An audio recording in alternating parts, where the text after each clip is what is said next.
My fellow loyal comedy ruminators, prepare yourselves for a verbal joust in the digital amphitheater, where the gladiators of media, DJ Akademiks, and Andrew Schulz, engage in a discourse rivaling the oratory prowess of Cicero and Demosthenes. Or maybe during Everyday Struggle, but I was trying to get these other ventures, and he had brought up a girl who's a notorious liar, and that particular girl, he was my super brother, please. He brought up a girl that was saying and almost making allegations on me. I was like, this is the type of, especially where I'm at in media at this point. This is hurtful. This isn't about it's my ex or the girl I dealt with. This is a girl who's just saying. Why would? Yeah. Okay. So I remember saying, I think he's just emotionally, he doesn't understand. So when me and him used to get into it, I said, all right, bet. If you don't care about nothing, I'm going to find something you're going to care about. So I talked about everything. Yeah, y'all relationship is weird. And there was a point, I went to No Jumper one time. I remember I walked in, there was a bunch of Crips, this, that, and third, and I was just like, I don't care who in here, y'all going to have to beat me up because when the camera come on, Ak is going to be Ak. You ain't going to get the toned down version. It's always going to be Ak. And I remember I went kind of hard at him about his relationship with Lena. And this is before I knew anything. I was joking about all type of shit. And he messaged me like a day or two after, and he said, hey, listen, when I came in the game, you're one of the people I looked up to. Like, I love doing content with you. But I'm going to be honest with you, this is kind of out of bounds. Like, you mentioned my girl in a certain way. And I'm going to be honest, I was so happy. Because I thought it was I thought it was a Now, here's the question. Is that limit an emotional limit, or is that, did you attack the brand in a way? Because I think the motivation with a lot of people, Adam's not singular in this, I think with a lot of people, especially successful people, is what continues to provide for the brand. So if you act like C-Mac, right? Crip Mac, if he acts crazy and wild and he's the most entertaining and incredible character, it don't matter what he says because he is uplifting the brand. So I'm going to have you around. C-Mac is saying, I'm going to eat your girls. I'm going to do all that. That's uplifting the brand. It's part of it. It's great. You were chipping away at the brand. Death by 1,000 cuts. Do you know what that is? Yeah, I know. But what the brand, I think his girl finally said, you want to listen to men talk about me like that? No. You think so? Think about it. Everybody's calling him a cuck, and then all of a sudden, No, this is a different Adam. Big boy Adam. This Adam has put on, like, I think at first a He's facade on the act persona. No, but back then, bro, I did an episode of what's it called, and he had the YouTube clip questions lined up. Like we're all No Jumper, and I thought that we're kind of cool. And he had the title in the questions, and I'm sitting there and I'm like, oh wow. The most important thing here, because I thought we were like cool, not like boys or nothing, but I thought we were cool enough, whatever. And I was like, okay, you came in here, you know what your title got to be for this podcast, you know what the clips got to be for the podcast, and I'm like, okay, now I understand who you are. Anything that serves you and continues to succeed within this business, this is going to be a good thing, and we're going to go and we're going to push on it. I don't hate on it because I like knowing where people stand. I like knowing what people's intentions are. I operate a little different. You are on this podcast right now. If there's something from this pod, you're like, yo, I don't want out, I'm cutting it. yeah. I'm cutting it. Adam's not cutting it. That is true.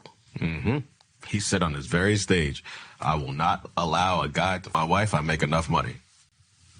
Right there, where you sitting. Makes me think a little different about you and Saucy. Maybe there's something down the pipeline. Hey, no. Hey, listen, I said on my word. That's $25 million right there. Yeah, what if that's 25 million? That's $25 million right You there. feature Saucy here. I'd pay to see it.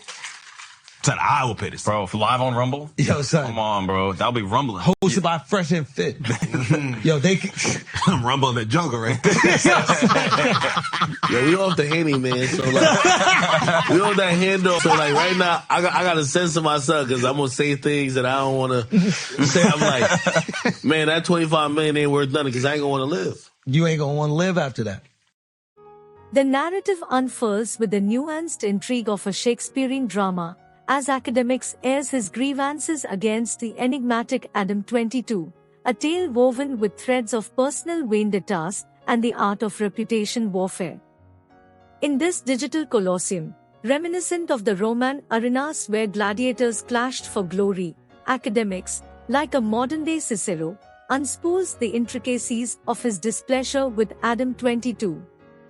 The accusation of consorting with a damsel known for her arsenal of false allegations becomes a contemporary rendition of Caesar's betrayal by Brutus, a wound to Akademiks' digital honor. The revelation of Akademiks' retaliatory emotional strikes against Adam22, akin to Achilles targeting Hector's vulnerabilities, unveils the human foibles that permeate the media industry. The proverb "revenge is a dish best served cold" echoes, as Akademiks, wounded by false accusations, retaliates with the emotional fervor of a scorned warrior. The clash between Akademiks and Adam22 extends to the battlefield of personal relationships, where the etiquette of war becomes a moral dilemma. Akademiks, the Agamemnon of media, admits to targeting Adam22's relationship, invoking the ire of the gods. The adage "all is fair in love and war" becomes a silent counsel as the boundaries of conflict blur in the pursuit of reputation redemption. Schulz, the Athenian philosopher in this agora of ideas, delves into the psyche of successful individuals, invoking the spectre of Machiavelli. The discourse, akin to Socratic questioning, probes whether the actions against Adam22 were personal vendettas or strategic strikes against his brand. The proverb "the end justifies the means" murmurs as Schulz navigates the moral ambiguity of success in the media colosseum. Akademiks, the pensive general in the digital wars, reflects on Adam22's Machiavellian maneuverings. The revelation of Adam22 prioritizing success over camaraderie becomes a modern-day betrayal akin to Brutus casting his lot with the Senate against Caesar. The Shakespearean tragedy of friendship marred by the ruthless pursuit of success unfolds with a digital cadence. The narrative unfolds with the intrigue of a Shakespearean tragedy, where the art of discourse becomes a Machiavellian tool, and the quest for views becomes a Faustian pact. In this digital amphitheater, reminiscent of the ancient agora where ideas clashed like titans, accusations swirl around Adam22's interviewing style. The allegation of deliberately stoking the fires of controversy to harvest views is a modern-day manifestation of the rhetorical strategies employed by orators in the courts of antiquity. The adage "speak of the devil, and he shall appear" becomes a silent counsel as Adam22 navigates the treacherous waters of audience engagement. The accusations paint a portrait of Adam22 as a modern-day sophist, employing the art of rhetoric not for the pursuit of truth but as a means to captivate the attention of a digital audience. The Platonic ideal of the philosopher king, wielding words as a tool for enlightenment, clashes with the Machiavellian reality where attention, not wisdom, becomes the coveted currency. The narrative expands to scrutinize the ethical dimensions of Adam22's interviewing techniques. Accusations of exploiting divisive topics for views invoke the specter of media ethics, where the fine line between journalistic integrity and sensationalism blurs. The proverb "he who pays the piper calls the tune" murmurs as content creators navigate the landscape where viewer engagement dictates the digital orchestra. The Socratic method, revered for its pursuit of truth through dialogue, takes a backseat to the modern reality where views and clicks reign supreme. Accusations of manipulating conversations to provoke controversy become a Faustian bargain, where the soul of genuine discourse is bartered for the ephemeral currency of digital attention.